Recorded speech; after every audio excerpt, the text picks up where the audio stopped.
अस्सलाम वालेकुम डॉक्टर्स। आज का हमारा टॉपिक है इंफीरियर मेजेंटेरिक आर्टरी। हम लोग ब्लड सप्लाई ऑफ जीआईटी को डिस्कस कर रहे हैं।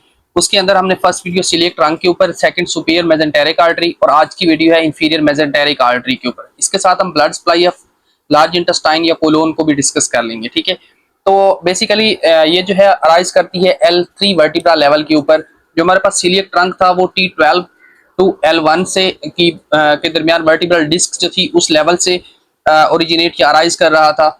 जो हमारे पास सुपीरियर मेजेंटेरिक आर्टरी थी वो हमारे पास L1 लेवल या L1 की बॉडी से अराइज कर रही थी।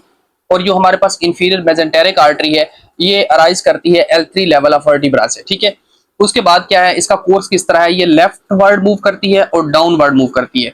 जो कि हमारे पास सुपीरियर मेजेंटेरिक आर्टरी थी वो मूव कर रही थी एक तो डाउनवर्ड और दूसरा राइट वर्ड। ठीक है, तो ये जो है ये लेफ्ट वर्ड मूव करती है और डाउनवर्ड मूव करती है। उसके बाद इसकी तीन ब्रांचेज हैं।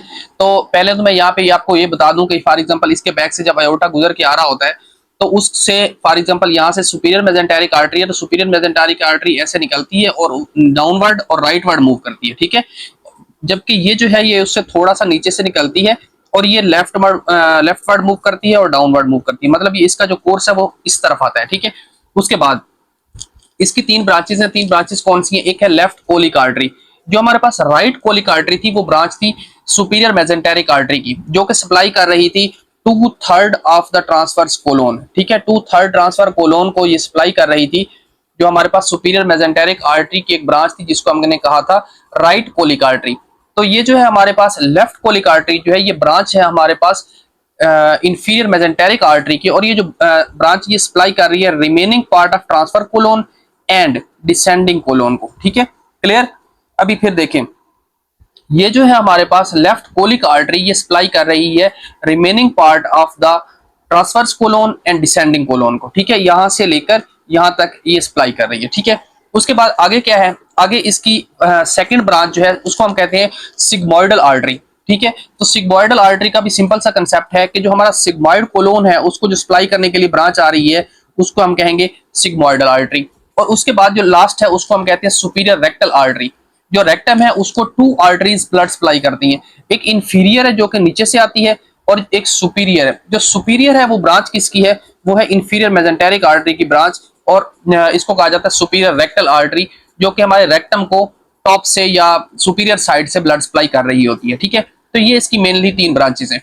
अब तक हमने देखा कि हमारे पास थी इलियोकोलिक आर्टरी जो कि सीकम और इलियम के लास्ट पार्ट और सीकम को सप्लाई कर रही थी, जिसकी एक ब्रांच थी पेंडिकुलर आर्टरी।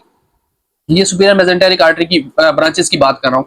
उसके बाद हमारे पास राइट कोलिक आर्टरी थी। ठीक है, और उसके अलावा जो है ना ये हमारे पास आज की जो डिस्कशन थी उसके अंदर लेफ्ट कोलिक आर्टरी थी, सिग्मोइडल आर्टरी थी और रेक्टल आर्टरी थी। ठीक है, तो ये सारी की सारी जो है ये एक कैस्केड बनाती हैं। अभी ये कैस्केड का क्या मतलब है देखें।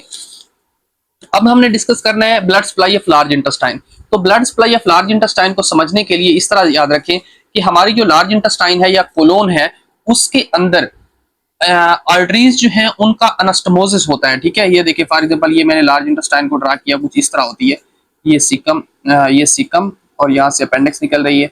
ये हमारे पास कुछ इस तरह बनती है हमारी लार्ज इंटेस्टाइन या कोलोन। ठीक है, ये लार्ज इंटेस्टाइन की स्ट्रक्चर कुछ इस तरह होती है। तो हमने क्या करना है, हमने करना ये है, हमने इसकी ब्लड सप्लाई को डिस्कस करना है और इसके अंदर एक और आर्टरी होती है। ठीक है, हमने उसकी ब्रांचेस के हिसाब से तो देख लिया कौन सी ब्रांच कहाँ पे सप्लाई कर रही है, लेकिन इसके अंदर एक और आर्टरी होती है। देखिए यहां से वो स्टार्ट होती है और इस तरह मूव करती है इसके साथ साथ, और यहां से नीचे और यहां पे आ जाती है।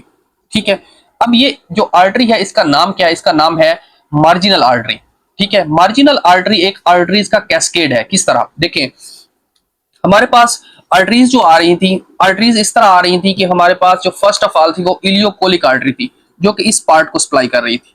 तो ये आएगी और इस मार्जिनल आर्टरी के साथ अटैच हो जाएगी, अनास्टोमोज हो जाएगी, मिल जाएगी। ठीक है, उसके बाद नेक्स्ट आर्टरी थी हमारे पास राइट कोलिक आर्टरी। तो राइट कोलिक आर्टरी आएगी और इसके साथ अनास्टोमोज हो जाएगी। ठीक है, उसके बाद मिडल कोलिक आर्टरी वो आएगी, यहाँ पे अनास्टोमोज हो जाएगी। लेफ्ट कोलिक आर्टरी वो आएगी, यहाँ पे अनास्टोमोज हो जाएगी। ठीक है, उसके बाद सिग्मोइडल आर्टरी वो यहाँ पे अनास्टोमोज हो जाएगी। रेक्टल आर्टरी वो यहाँ पे अनास्टोमोज हो जाएगी। देखें ये आर्टरीज आ रही हैं डिफरेंट इनकी ब्रांचेस लेकर। ठीक है, डिफरेंट जगह से ये अपनी ब्रांच बनाकर, फॉर एग्जांपल ये जो तीन हैं ये हमारे पास इंफीरियर मेजेंटेरिक आर्टरी की ब्रांचेस हैं, और ये जो है हमारे पास सुपीरियर मेजेंटेरिक आर्टरी की ब्रांचेस हैं। ठीक है, ये इस तरह आती हैं, आकर मिल जाती हैं, अनस्टोमोज हो जाती हैं हमारे पास मार्जिनल आर्टरी के साथ, और मार्जिनल आर्टरी बेसिकली पूरी की पूरी कोलोन को सप्लाई कर रही होती है। ठीक है, अल्दो इसका नाम सिग्मोइडल आर्टरी है, सॉरी रेक्टल आर्टरी है, तो सुपीरियर रेक्टल आर्टरी है, लेकिन ये आकर मिलती किसके साथ है? मार्जिनल आर्टरी के साथ, और मार्जिनल आर्टरी जो है वो आगे फर्दर इसको ब्लड सप्लाई कर रही होती है। इसका नाम अल्दो सिग्मोइडल आर्टरी है, सिग्मोइड कोलोन को ही सप्लाई करना है, लेकिन ये क्या करती है, ये मार्जिनल आर्टरी के साथ मिल जाती है और उसके बाद जो है ये ब्लड सप्लाई देती है सिग्मोइड कोलोन को। इसका नाम क्या है? इसका नाम है हमारे पास लेफ्ट कोलिक आर्टरी। तो लेफ्ट कोलिक आर्टरी अल्दो ये हमारे पास आके डिसेंडिंग कोलोन और ट्रांसफर कोलोन के सम पार्ट को ब्लड सप्लाई कर रही है, लेकिन ये जाके मिल जाती है या अनस्टोमोज हो जाती है हमारे पास मार्जिनल आर्टरी के साथ, और मार्जिनल आर्टरी जो है आगे वो ब्लड सप्लाई दे रही होती है। ठीक है, क्लियर हुआ? ये इस तरह हमारे पास एक कैस्केड बनता है पूरी की पूरी जीआईटी सॉरी कोलोन के ऊपर, और इस तरह ये जो मार्जिनल आर्टरी है ये मेनली हमारे पास कोलोन को ब्लड सप्लाई कर रही होती है, और मार्जिनल आर्टरी में ब्लड जो है वो इन स्मॉल स्मॉल ब्रांचेस से आ रहा होता है। ठीक है, तो ये है हमारे पास blood supply of large intestine. Hope so कि ये सारी चीजें आपको समझ आई। बेसिकली हम लोग डिस्कस कर रहे थे इंटेस्टाइनल ऑब्स्ट्रक्शन को, उसके अंदर हमने 3 क्वेश्चंस के आंसर ढूंढने थे कि फर्स्ट क्वेश्चन ये था कि जो इंटेस्टाइनल ऑब्स्ट्रक्शन है वो लार्ज इंटेस्टाइन की ऑब्स्ट्रक्शन है या लार्ज स्मॉल इंटेस्टाइन की ऑब्स्ट्रक्शन है। सेकंड क्वेश्चन हमने देखा था कि जो ऑब्स्ट्रक्शन है वो डायनामिक है या एडायनामिक है, और थर्ड क्वेश्चन जो था वो हमारा उसके अंदर हमने देखना था कि जो ब्लड सप्लाई ऑफ जीआईटी है वो कंप्रोमाइज्ड है या नहीं है। ठीक है, तो हमने जब ब्लड सप्लाई ऑफ कंप्रोमाइज्ड वाले क्वेश्चन पे पहुंचे तो उसके बाद हमें पता चला कि हमें तो पहले ये चीज पता होनी चाहिए कि ब्लड सप्लाई ऑफ जीआईटी है क्या। तो हमने ब्लड सप्लाई ऑफ जीआईटी को 3 वीडियोस के अंदर डिस्कस किया। इसको मैंने लॉन्ग वीडियो एक ही साथ इसलिए नहीं बनाई ताकि आप इस चीज की समझने में टेंशन ना लें और कंफ्यूज ना हो। ठीक है, इसको सिंपल सिंपल करके अलग अलग करके मैंने इसको इन चीजों को एक्सप्लेन किया। देखिए, ब्लड सप्लाई के अंदर हमने सीलिएक ट्रंक को डिस्कस किया, फिर सुपीरियर मेजेंटेरिक आर्टरी को डिस्कस किया, फिर इंफीरियर मेजेंटेरिक आर्टरी को डिस्कस किया, और उसके साथ हमने blood supply of the large intestine जिसके अंदर आज हमने मार्जिनल आर्टरी को डिस्कस कर लिया। ठीक है, ब्लड सप्लाई कंप्लीट हो गई।